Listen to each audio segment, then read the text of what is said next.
Brilliance Audio. Almost Romance by Nancy Balbirer, performed by the author. Two things confused me as I sat in the front bar of the Russian Samovar on West 52nd Street ordering dirty martinis with a woman I didn't really know. One was that a beloved fictional character had once described the Samovar color scheme as being very red, when, aside from the boudoir lights, it's actually sort of green.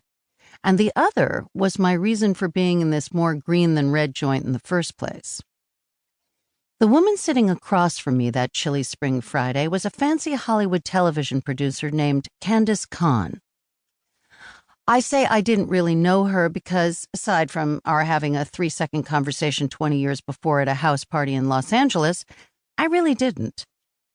The week before our rendezvous, I had received a rather admiring direct Facebook message from Candace Kahn, a person I hadn't thought about in at least a decade, in which she gushed that she was a fan of my work and of me in general. She mentioned that she was on the writing staff of my friend Howie's new TV show, and this, plus the fact that she and I had a gazillion people in common, meant that we absolutely must get together for drinks when she was in New York the following weekend. She signed off with, "I'll buy," punctuated by a wink emoji. At first I was like, wow, how cool is this? Because, after all, it's not every day you receive a flattering Facebook communique. Usually, I only get solicited for penis enlargements or for membership to Christian Mingle. Facebook knows me so well. But almost immediately, I went from delighted to baffled, because this wasn't just flattering. It was flattering with a soupçon of what the fuck. I read, then reread the message, hoping to glean more, but then ended up spending basically the entire morning muttering, "Okay, lady, you like me. You really, really like me.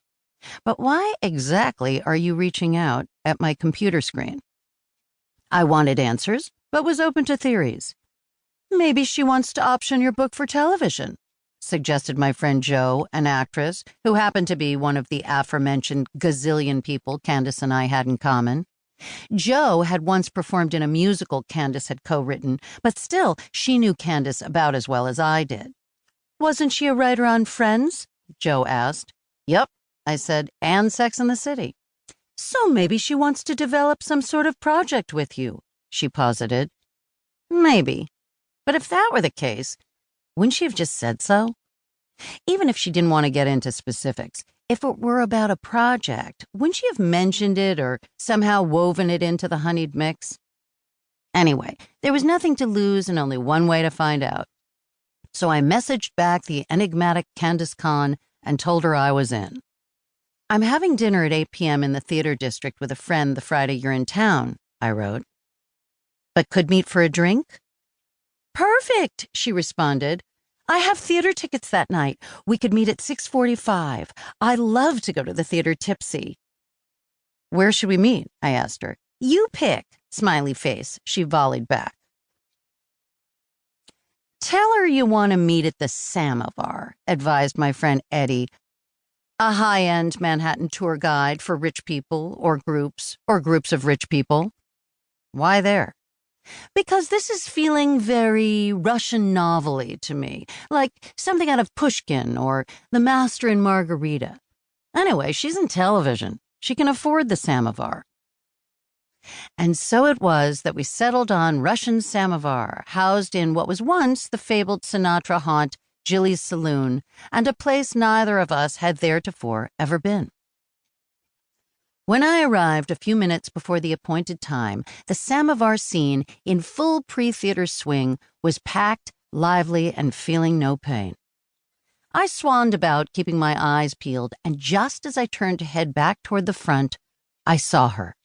A glamazon with aubergine-streaked hair and crimson lips swing through the entrance.